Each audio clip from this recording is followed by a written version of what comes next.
de tener a Cristo éramos viejos hombres. Vamos a decirle viejo no por la edad, sino porque era nuestra antigua manera de vivir. ¿Eh? Cuando vos no tenías a Cristo, ¿cómo vivías?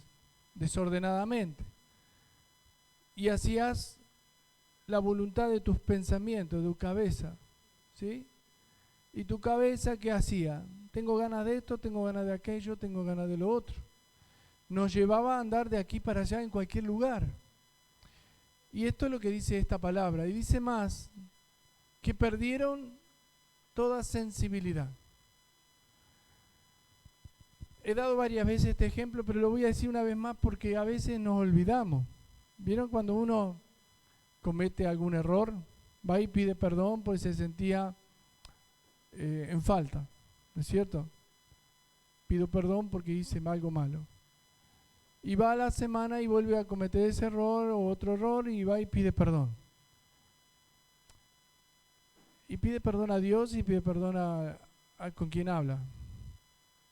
Y así va pasando varias veces. Hasta que se acostumbra a hacer lo malo y pierde la sensibilidad, ya no pide perdón. Se habitúa a estar de una manera entenebrecida, dice acá. Tenebroso viene de tinieblas. Es decir, que se contagia de lo que nos rodea y nos hace pensar y ver las cosas de esa manera.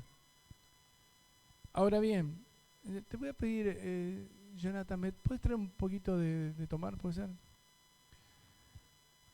Ahora bien, cuando pasa esto, sucede que nosotros estamos mal localizados, empezamos a perder la sensibilidad, empezamos a tener contacto con Dios. Eso que era tan lindo al principio parece que ya fue. Después lo vemos como algo que lo vivimos alguna vez y ya ahora no lo puedo vivir de esa manera, lo empiezo a sentir como algo lejano. Ya no tengo eso que decimos muchas veces, el primer amor.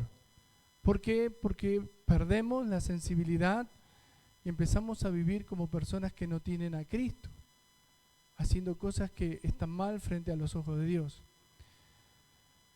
Entonces cuando leemos en esta porción nos damos cuenta que alguna vez nos pasó o tuvimos algo parecido o no llegamos a vivir eso y por eso nos advierte para que no lo vivamos. Y dice, si en verdad aprendiste así a Cristo, no debieras vivir de esta manera. ¿No es cierto? Cuando vos aprendiste a Cristo, es decir, cuando vos ya tenés al Señor en tu vida, empezás a vivir de otra forma, empezás a vivir de la manera que Dios quiere que vivas. Estaba por allá. Me iba a sentar para estar un poquito más cómodo. Ya que ustedes están sentados, yo también me siento. Gracias. Entonces, cuento esto porque es lo que nos pasa a todos. Cuando vivimos de una manera como mundana. Gracias. Tengo el privilegio que me sirvan, ¿vieron?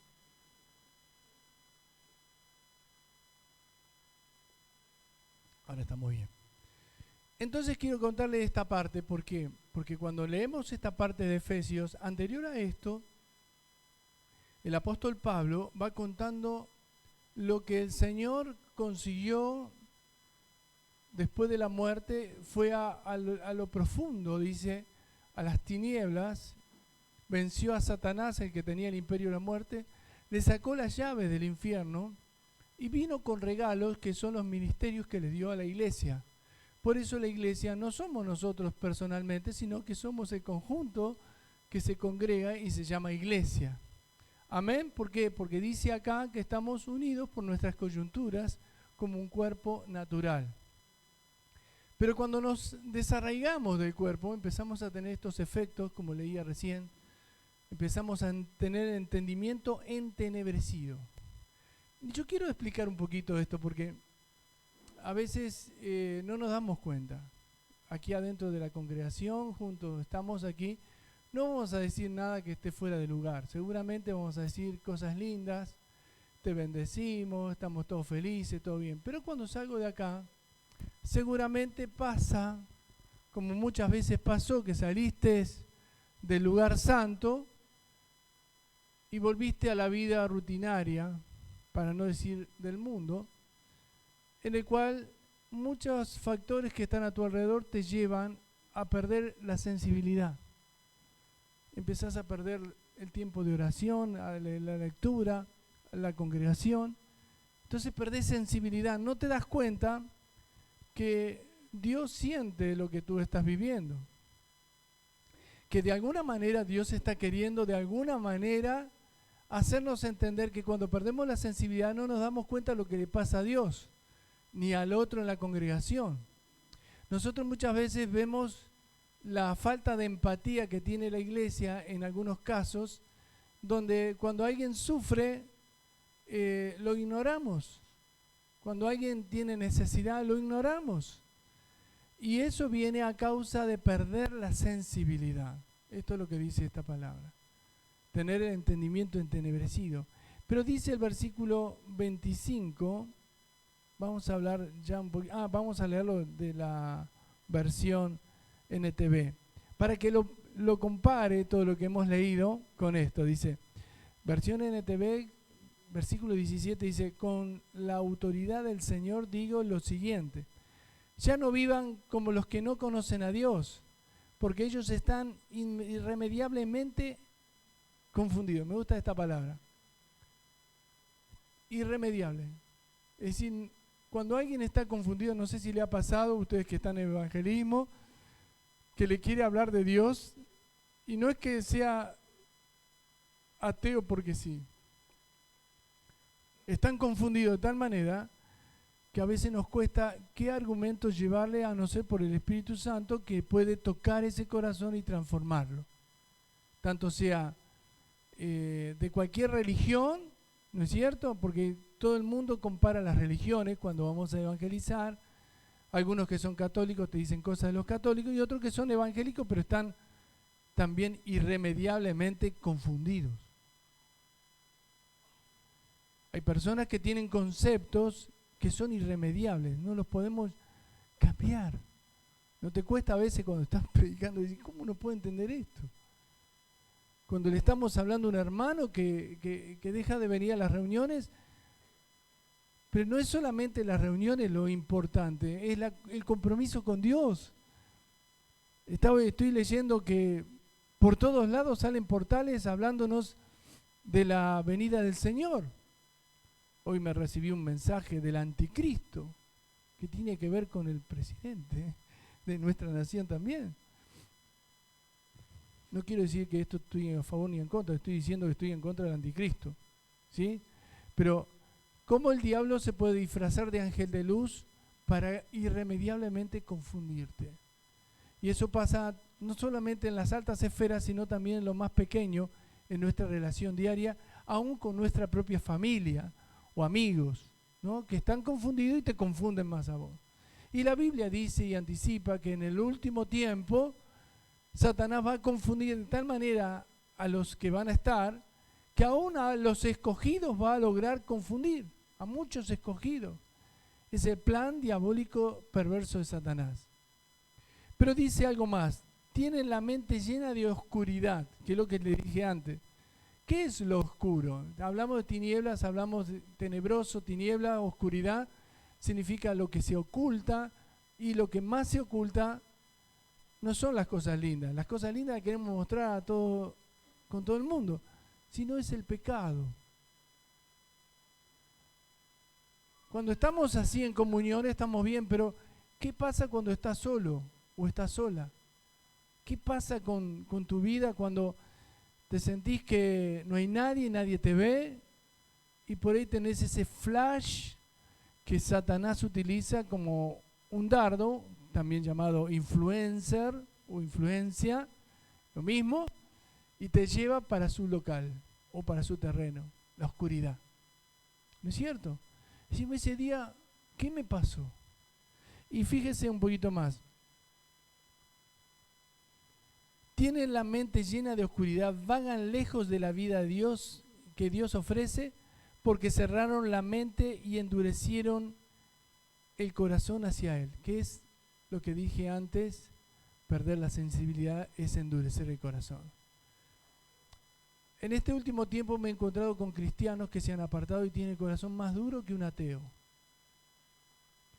Porque creen que ya lo saben todo, porque creen que ya lo tienen claro, porque creen que nadie les puede decir que esto está bien o está mal, porque creen que pueden competir hasta aún con Dios. Y es lo que está pasando hoy en la sociedad y en muchos lugares llamados congregación o iglesia.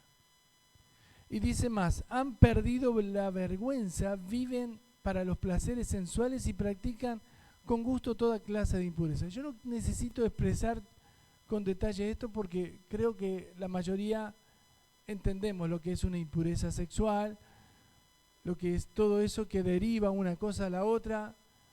Aquel que mira mucha pornografía termina siendo homosexual o lesbiana o termina siendo cualquier locura, pierde la sensibilidad, pierde la vergüenza, como dice acá, por entrar en un lugar oscuro. Entonces esto yo lo digo para la iglesia, pero para el mundo, sabemos que el mundo vive de esa manera. Ustedes van a ver en el mundo hombres que socialmente parecen bien constituidos su hogar, pero viven doble vida, y ellos se gozan de hacerlo así. Y tanto el hombre o la mujer lo hacen de la misma manera. Y entonces cuando leemos esto no está escrito para el mundo, sino para la iglesia. Por eso le estoy hablando iglesia amada. A veces miramos lo que no tenemos que mirar porque es gratis, ¿no es cierto? Tenemos el celular, la computadora, la tablet y podemos mirar lo que no tenemos que mirar. Entonces viven para los placeres sensuales y practican con gusto, como hicieron esto me gusta, toda clase de impureza, dice el versículo 19. Pero eso no es lo que ustedes aprendieron acerca de Cristo. Y acá nos paramos un poquito, porque después viene una parte que es muy jugosa de la palabra, ¿no? ¿Qué aprendiste de Cristo? ¿Qué aprendes cuando vienes a la congregación? ¿Qué te enseñamos? Porque me incluyo.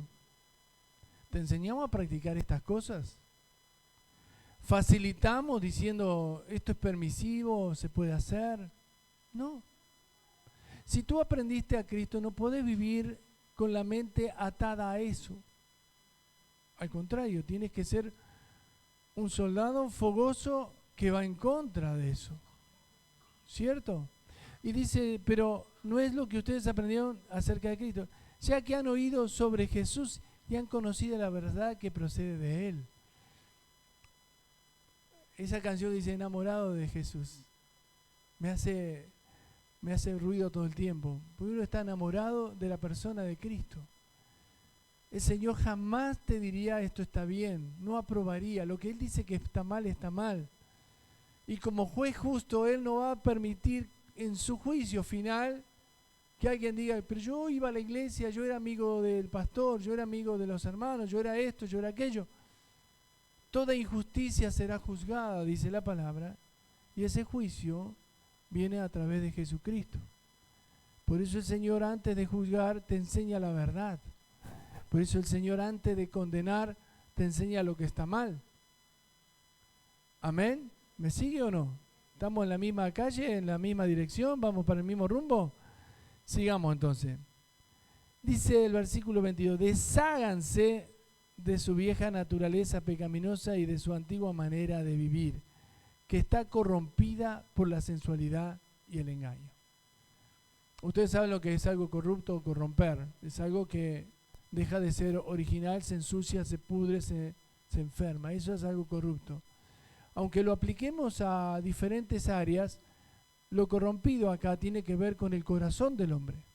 Porque de la abundancia que hay en el corazón el hombre habla y de esa abundancia vive. Entonces dice algo más. Dice que está corrompida por la sensualidad, que sabemos lo que es sensual, no quiero hablar mucho por ahí chicos, pero también puedo decir, y el engaño. Y acá cuando digo engaño, la palabra engaño significa mentiras. Una persona que se autoengaña se miente a sí mismo, dice, qué linda mentira me dije. Más o menos así. El Señor dice a través de Pablo, no os engañéis, Dios no puede ser burlado. el hombre se engaña, se miente a sí mismo para creerse esa mentira y no pensar en el juicio lo que está bien o está mal. Dice, el Señor no puede ser burlado. Es decir, yo puedo decir, yo soy un hijo de Dios, una hija de Dios, predico el Evangelio, pero después vivo el engaño. Entonces te estás mintiendo. Porque no es lo que puedas expresar hacia afuera, sino lo que hay en ti y va hacia Dios. El día de que nosotros partamos con el Señor o venga el Señor a buscar a su iglesia, el Señor va a decir, aquel, ese no, ese déjamelo al lado, ese afuera. ¿Por qué va a decir así? Porque Dios es justo, Dios no va a medias, no va a decir la verdad a medias. Él va a decir, esto es pecado y esto no entra en el reino de Dios. Si vos no le pediste perdón por tus pecados, vas a seguir estando un corazón corrompido con engaños. Cuando ocultamos un pecado, vivimos del engaño. Y no digo que tengamos que ventilar nuestro pecado a los cuatro vientos, pero primero hablemos con Dios. Señor, hice esto, ¿qué estoy haciendo? Y el corazón arrepentido se demuestra en las acciones, dice la palabra de Dios.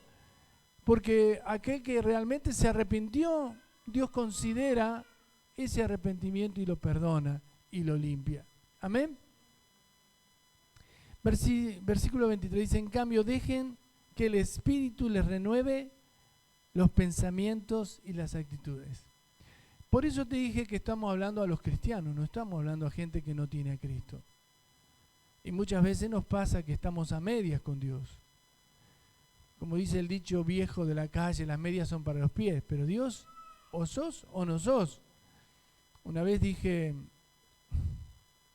estaba mi padre antes de morir en su lecho del hospital y vino un enfermero a sacarle sangre. Y cuando le saca sangre, yo lo observé.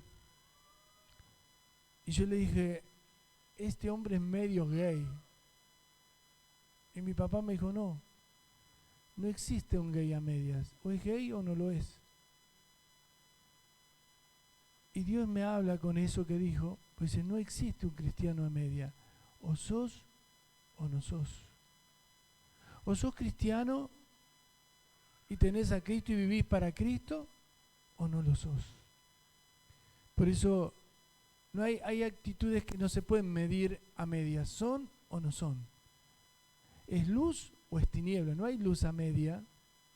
A media luz canta el tango nada más. Pero nosotros no cantamos tango. Nosotros estamos viviendo de la luz que nos da el Señor, que podemos ver todo. Y la oscuridad es donde nadie puede ver lo que vos hacés, pero hay alguien que dirige esa orquesta y Dios que todo lo ve, también lo ve. Y dice, pónganse la nueva naturaleza creada para ser semejanza de Dios, quien es verdaderamente justo y santo. Hasta aquí quiero leer, como dije antes, el Señor quiere que vivamos santos y justos. Después de empezar a tener esta gran prueba que estoy pasando, el Señor me indicó a alguien, Job, y me resaltó de Job cuál era su actitud más importante. Pues dice, un varón perfecto, temeroso de Dios, eso es todo bueno. Y lo más importante es que él era justo. Y cuando usted mira o lee todo Job, va a leer que él decía, esto está bien y esto está mal. Lo que está bien es esto. No decía algo que está mal, bueno, ya lo va a cambiar, es algo despacito, ¿no es cierto? Lo que está mal y ya está mal. Y el cambio de vida es inmediato. Cuando una persona dice, yo quiero cambiar, quiero ser un verdadero hijo de Dios, en ese cambio, ¿cómo lo demostramos? ¿A medias? ¿De a poquito? No. Justo significa que ya cambió. Si somos justos, el Señor nos va a cambiar. Y santos, que nos apartamos de todo lo que está mal. Amén. Ahora vamos a leer en la Reina Valera, versículo 25. Acá quiero pasar, ¿vieron? Silvia usaba, ahora ya no, porque cuando mis hijos eran chiquitos, iban a la escuela y venían con piojos. A veces los llevaba yo también. Entonces le pasaba una peineta, no sé si es así, ¿no? Con un peine que te arranca todas las liendres y los piojos. Pues las liendres son los huevitos donde van a nacer un piojito nuevo, ¿sí? Un bebé piojito. Entonces a veces somos crueles y hacemos un aborto de la naturaleza y sacamos los piojitos. Bien, dice, y esto es lo que vamos a leer. Desde el versículo 25 vamos a notar 4 pecados muy importantes y después una serie más. Y dice, por lo cual desechando la mentira, hablad verdad cada uno con su prójimo, porque somos miembros los unos de los otros. Primero hablamos de la mentira. Para saber si estamos haciendo lo correcto ante Dios, no podemos mentir de ninguna manera. Y no quiero decir con esto que yo nunca mentí, porque he mentido, y seguramente usted también, y capaz que no lo hace con una mentira explícita, pero lo hace quizás con esas mentiras piadosas que dice, no, le dije así para que no se sienta mal, pero está mintiendo ante Dios. Y dice que tenemos que hablar con verdad. Yo a veces digo, a veces cuando voy a la doctora, me digo, dígame realmente cómo es la situación. No me mienta. Entonces, uno tiene derecho a que en ese caso o en otros casos siempre hablar la verdad. Y acá está diciendo sobre la iglesia. Yo no he visto o no quiero creer que hayan cristianos que le mienten unos a otros. ¿Es verdad o no? No hay. ¿O sí? Todos ponen cara de, no sé. ¿Alguna vez le mentiste a un hermano? Yo sí. Voy a decir la verdad y después tuve que ir a confesar y pedir perdón. Porque la mentira es uno de los pecados que a veces decimos, no, yo nunca pequé. Sí pecaste. Porque le mentís o magnificás. He visto personas que dicen, no, el Señor me sanó de no sé qué, de la tribulación, de la gran tribulación. Te cuentan toda una lista y realmente está magnificando algo que nunca le pasó, o quizás le pasó pero a medias, o poquito, y tenía una gripe y dijo que tenía HIV y qué sé yo, y después el Señor me sanó, no me salió nada del HIV. Hay gente que le gusta llamar la atención con mentiras o con magnificar cosas. Dios no necesita las mentiras del diablo para decir que es Dios. Dios no necesita la mentira de nadie para dar salvación. Al contrario, Satanás es padre de mentira. Y cuando tú mientes, así sea una pequeña mentira o una insinuación mentirosa, estás frente a Dios que está escuchando. Y Satanás te está aplaudiendo. Porque estás haciendo lo que Satanás quiere, que mientas. El segundo pecado que él nombra acá es el versículo 26. En la versión Reina Valera dice, airaos, pero no pequéis. No se ponga el sol sobre vuestro enojo, ni deis lugar al diablo. Hasta aquí. El segundo pecado es la ira, ¿no? En la versión NTV dice, además no pequen al dejar que el enojo los controle. No permitan que el sol se ponga mientras siguen enojados.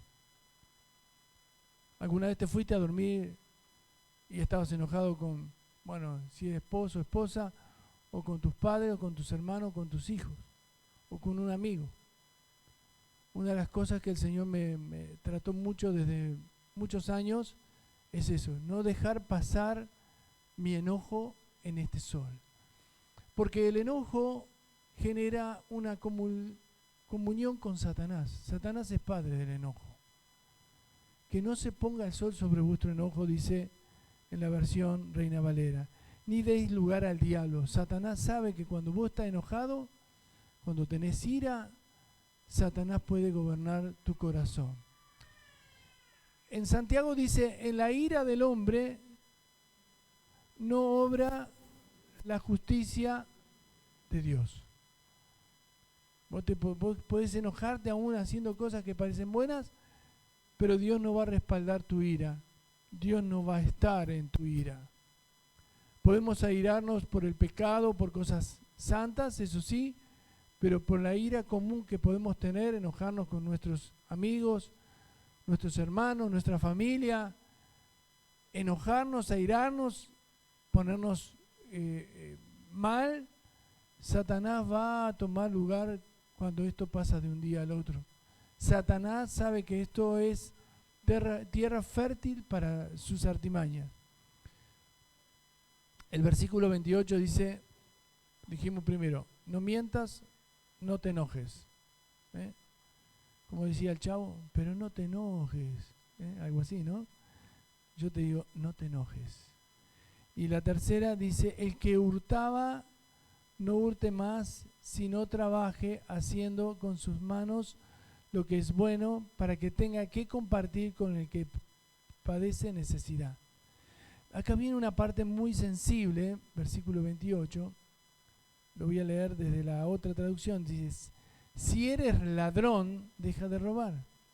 En cambio, usa tus manos en un buen trabajo digno y luego comparte generosamente con los que tienen necesidad. Tremendo esta parte, porque nosotros nos calificamos que nunca robamos. Uno de los pecados que la Biblia muestra que si uno está arrepentido tiene que devolverse es esto, robar. Hasta 4 veces decía la ley de lo que vos robabas tenías que devolver. Es decir, el que robaba, ¿y cómo sabemos que robamos? Y porque a veces nos colgamos de la luz, no pagamos impuestos. Y estamos hablando de cosas que generosamente decimos, pero si el presidente roba, ¿por qué no le puedo sacar al ladrón? Eso te lo decía el diablo. Eso que dice, quien roba a un ladrón tiene no sé cuántos años de perdón. Eso te lo dice el infierno. Pero Dios no quiere que robes ni al ladrón siquiera, porque eso lo vas a tener que devolver para ser perdonado. Es muy cruel pensarlo de esta manera, pero para ser perdonado al menos vas a tener que dar la cara, decir yo robé esto y te lo quiero devolver. Yo les voy a dar un ejemplo. Hay personas, ya no se usa tanto, pero hay, ¿no? Personas que contratan mujeres para el servicio doméstico, limpiar, barrer y todo lo demás. Pero vamos a suponer que hay una mujer que trabaja en el servicio doméstico y se robó algo. Lo vio a la mano y la mano no se resistió. Lo tomó, ¿no es cierto? Y resulta que nadie la vio. Hay uno que siempre te ve. Nadie la vio. No lo vio ni el dueño siquiera.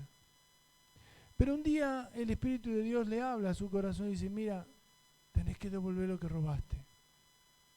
Esa persona va y le dice, mire, quiero hablar con usted, no sé si usted me va a perdonar o no, pero lo que sé es que cometí una falta, un error, un pecado, yo le robé tanto dinero o tal cosa. Existen 2 posibilidades acerca del patrón o patrona de esto, es que te perdone y te diga, ha sido realmente una demostración de fidelidad que hayas devuelto. O existe la posibilidad de que te maltrate y te diga, fuiste una persona que yo puse mi confianza y me robaste y no te quiero ver más. Pueden pasar esas 2 cosas, ¿cierto? Pero la primera tiene una característica, que si le hemos robado a una persona, la única forma que nos va a decir, bueno, ahora devolvémelo.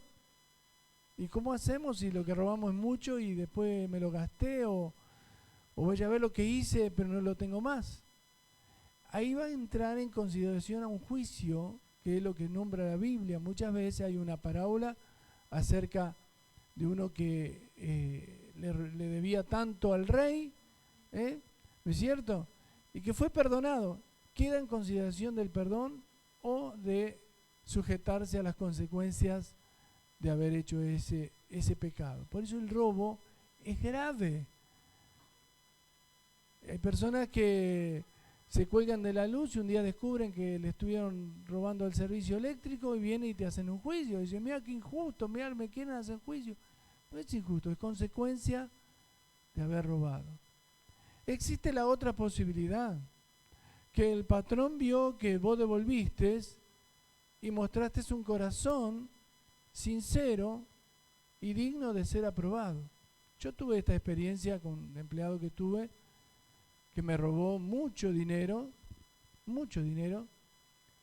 y lo peor de todo es que lo descubrí, porque él me lo negaba cuando lo descubrí. Cuando después llegamos a un acuerdo que sí, era verdad, se enojó conmigo, como si yo le debiera a él, ¿entiende? Y pasa eso, que entra un juicio de por medio cuando se roba, y es muy grave el robo. Yo no sé, antes, hace unos años atrás, unos cuantos, ¿no? No usamos ni pendrive ni sistema de música como se usa ahora, todo tipo online, sino que comprábamos cassette, CD, DVD, eso. Y yo he prestado y nunca me han devuelto. ¿Usted cree que eso no es robar? He prestado herramientas y nunca me las devolvieron. Y cuento esto como un testimonio nada más, y así seguimos y terminamos rápido.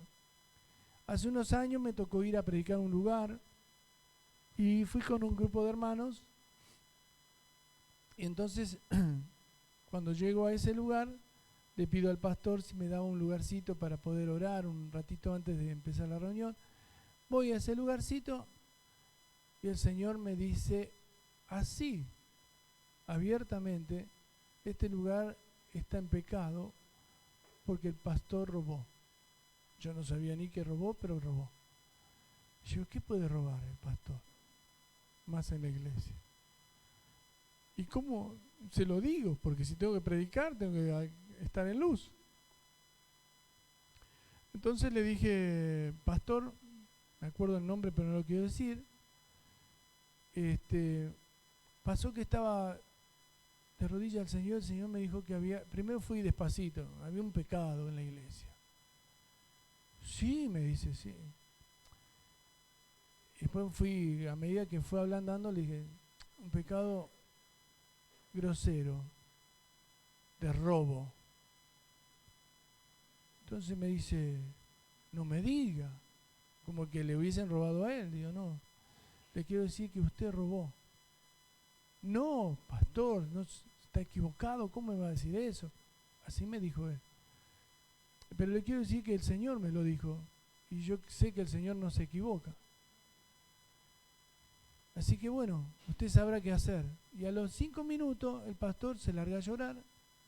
Dice: sí, él trabajaba para una empresa petrolera que conocemos y se había robado un montón de herramientas. Le digo: vaya y devuelva las herramientas.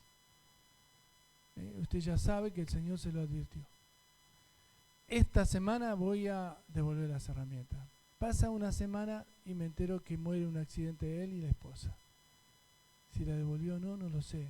Sé que había juicio de Dios. Por eso digo que el robo es grave. En una parte de la Biblia el Señor dice: me habéis robado, y está hablando de los diezmos y de las ofrendas. En ese tiempo, que era la ley, era un mandamiento diezmar, y estaba obligada la gente que si era fiel a Dios tenía que diezmar.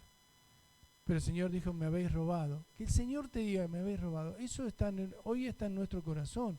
Sabemos lo que le damos o no al Señor, si somos realmente fieles, si le damos al Señor lo que es de Dios. Pues el Señor mismo dijo: dale al César lo que es del César, pero dale a Dios lo que es de Dios. Entonces hay muchas personas que se quieren agarrar de la facilidad: no hay que diezmar porque era de la ley, y otros dicen, y hay un montón de bla bla bla, porque a Satanás le conviene, de alguna manera, que nosotros creamos la mentira que adora a Dios, que es la ofrenda, que es el diezmo, que es una adoración al Señor. Y acá viene el último de los pecados que iba a nombrar, que es el versículo 29. Ninguna palabra corrompida salga de vuestra boca, sino la que sea buena para la necesaria edificación, a fin de dar gracia a los oyentes. Yo no sé si usted se dice malas palabras o palabras corrompidas. En vez de mandarlo a tal lugar, usa un día a la semana, pero está corrompiendo una palabra que usted después quiere nombrar el día miércoles, y le viene a su cabeza, a su corazón, la intención de lo que usted usó como mala intención. Eso es una palabra corrompida. Y esto dice que daremos juicio ante Dios en el día del juicio final. Es decir, por cada palabra que decimos. A veces mandamos a alguien algo de su mamá o de su papá o lo que sea. Yo quiero explicar, tenga cuidado con eso, porque eso irrita al Espíritu Santo. Eso aleja la presencia de Dios de una persona que dice malas palabras. Palabras corrompidas, malas palabras, blasfemia. Estamos hablando de ese combo de que tiene que salir de la boca, porque de la abundancia del corazón habla la boca. Quiero hablar de esto como una enseñanza aparte, ¿no? Sino que tengamos palabras que sean buenas para la necesaria edificación y dar gracias a los oyentes. Si a veces estamos hablando con alguien y hay uno que de 10 palabras, 7 o 8 son malas palabras. Y yo me aparto de ese, porque me hace mal, me hace daño. Yo recuerdo cuando Matías era chiquitito, tenía un médico que lo atendía y siempre se le salía una mala palabra. Y un día le dijo, no diga más malas palabras porque me hace mal. Era chiquitito, tenía 4 o 5 años. Y ese doctor, cada vez que lo veía ir a Mati, quiero decir, decía, me tengo que cuidar, perdóname. Y él se corregía por él, por el niño que le decía, le hace mal. Ahora, si el papá habla o la mamá habla malas palabras, los hijos van a hablar malas palabras. Van a hablar, y esas malas palabras no edifican, sino que destruyen la comunión con Dios. Y para ir terminando, vamos a leer del 30 en adelante. No contristéis al Espíritu Santo de Dios, con el cual fuiste sellado para el día de la redención. Todo esto lo dice para que esto no contriste al Espíritu Santo. Ustedes saben que el Espíritu Santo no es solamente un sello, si bien acá que fuimos sellados, sino que la persona de Dios, del cual tenemos dentro de nosotros, los que tenemos a Cristo, que nos guía y nos habla, que nos dirige y nos conduce. Entonces dice, fuimos sellados para el día de la redención. ¿Sabe cuál es el día de la redención? El día de que venga el Señor a buscar a sus hijos. ¿Cierto? Va a ir el Espíritu Santo con nosotros. Entonces quiero explicarte esta parte, porque esos 4 pecados, que son 4 que seguramente alguno te tocó. A mí me tocaron los 4, ¿viste?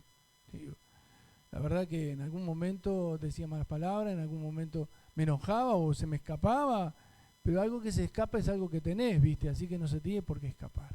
Tenés que sacarlo. Erradicar de tu vida las malas palabras, las malas conversaciones, etcétera, etcétera y etcétera. Amén. Y dice por último, esta es la parte clave de todo el mensaje. Quítense de vosotros toda amargura. La amargura es escuchar a alguien que te dice algo que te hace daño al alma. Y por la amargura existen todo lo que dije antes. Es una enfermedad la amargura. La amargura no es un tipo que está serio solamente. La amargura es una persona que tiene celos, envidia, se enoja. Es una persona que vive en amargura. Y acá dice, quítense de vosotros toda amargura. Es más, en Hebreos dice que la amargura es una raíz que contamina a otros. ¿O no? ¿Viste lo que me dijo el hermanito de la hermanita? ¿Estás al tanto? Ese chisme o esa es también amargura que contamina y daña. Cuando alguien te quiere hablar de una persona que no está frente a vos y quiere hablarte mal, decís, no me hables, tráemela y hablamos juntos, dale. Y vas a ver que no te van a hablar más. ¿No somos amigos? No, pero no para pecar. La amargura te lleva a un camino que te va a destruir la vida, te va a traer tristeza y va a apagar el fuego del Espíritu Santo. Quítense también el enojo. ¿Te enojás fácil? Bueno, antes dijimos la ira y pero no pequéis. Podés enojarte y no pecar significa que yo estoy enojado con algo que está mal hecho, pero no me puedo enojar constantemente o mantener un enojo.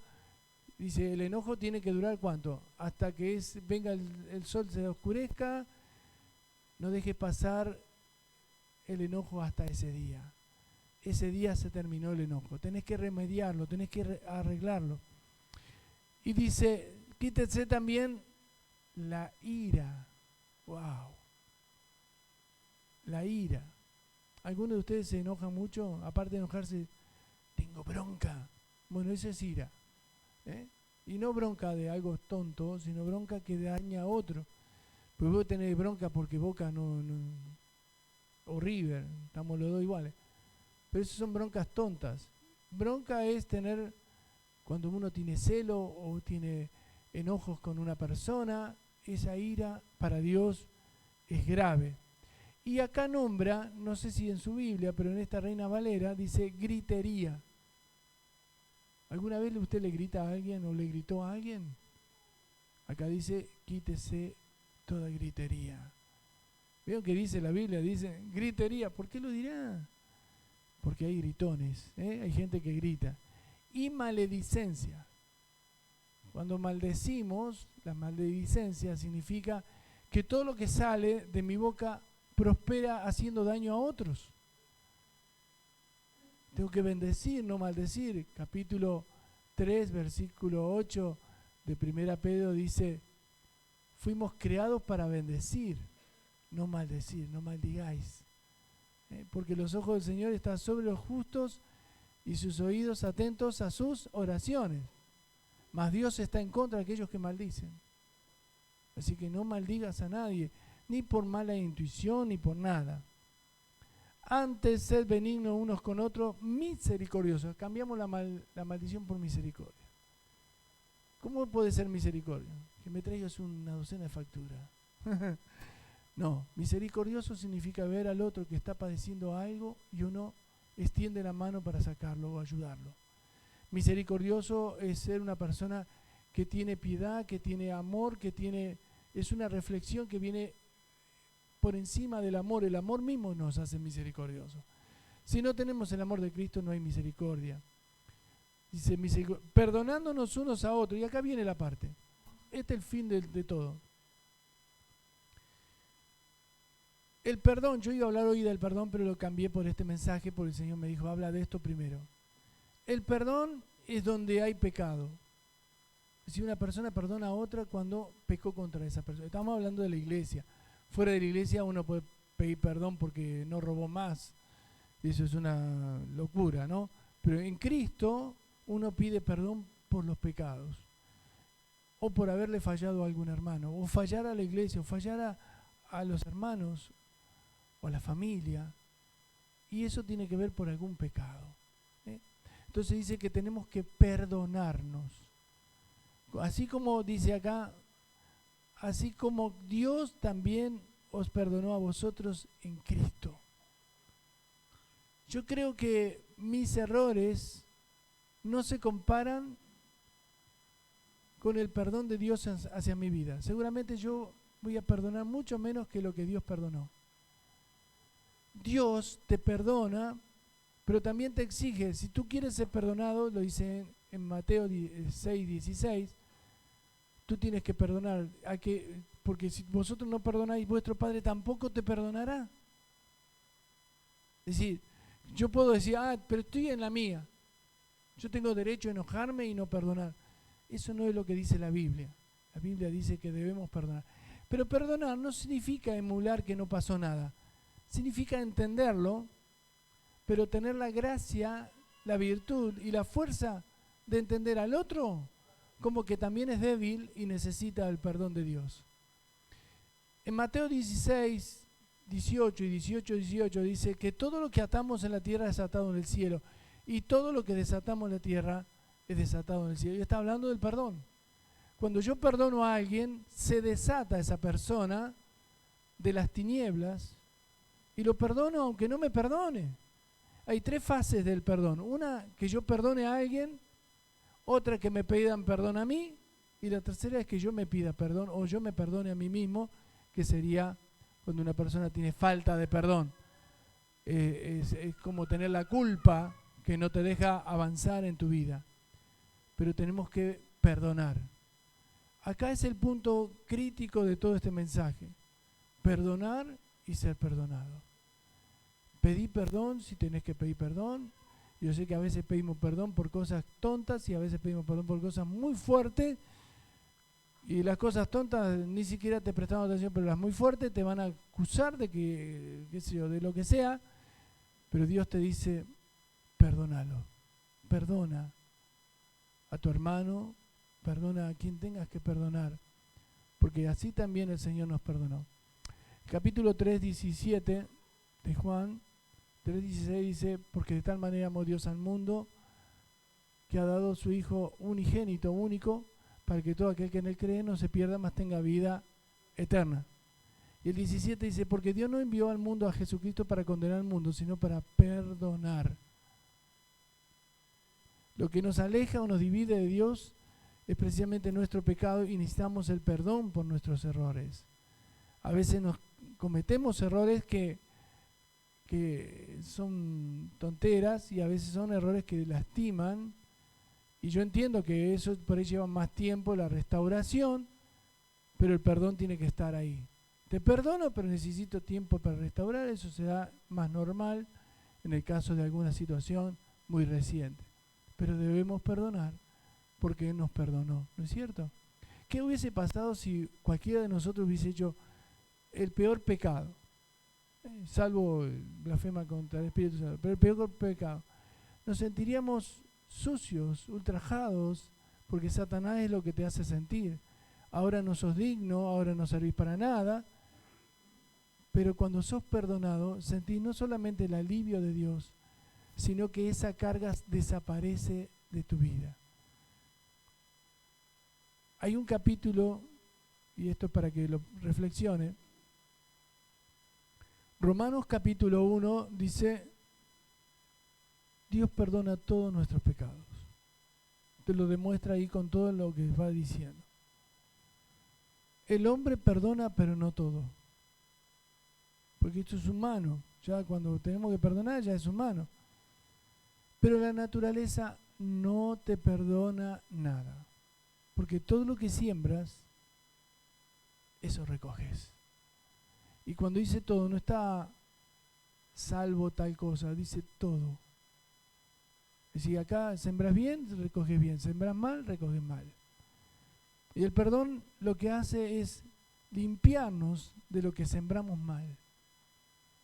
El Señor quiere que nosotros nos limpiemos. Y por eso yo les voy a pedir que si ustedes en esta hora tienen algo para pedirle perdón a Dios, se lo pueden pedir. Si tienen que pedirle perdón a alguien, vaya y le pide perdón. Si tienen que perdonar a alguien que no lo tengo ahí, lo perdono, pero lo tengo ahí, no, perdonalo, olvídalo. Señor tiene una amnesia santa. Él perdona y lo entierra en el profundo de la mar. Él se olvida de tus pecados. Cuando vos le dijiste, Señor, perdóname, Él fue y si, pero yo era, ¿quién sos? Vos no sos esa, vos sos ese que yo perdoné. Él no está mirando a ese que antes robó o que hizo cosas que a Dios no le agradaban. Él cuando perdona, sana, santifica y te justifica. Es decir, te hace, a través del perdón te hace justo. Se llama justo a sus hijos. Por eso yo le invito a que se ponga de pie.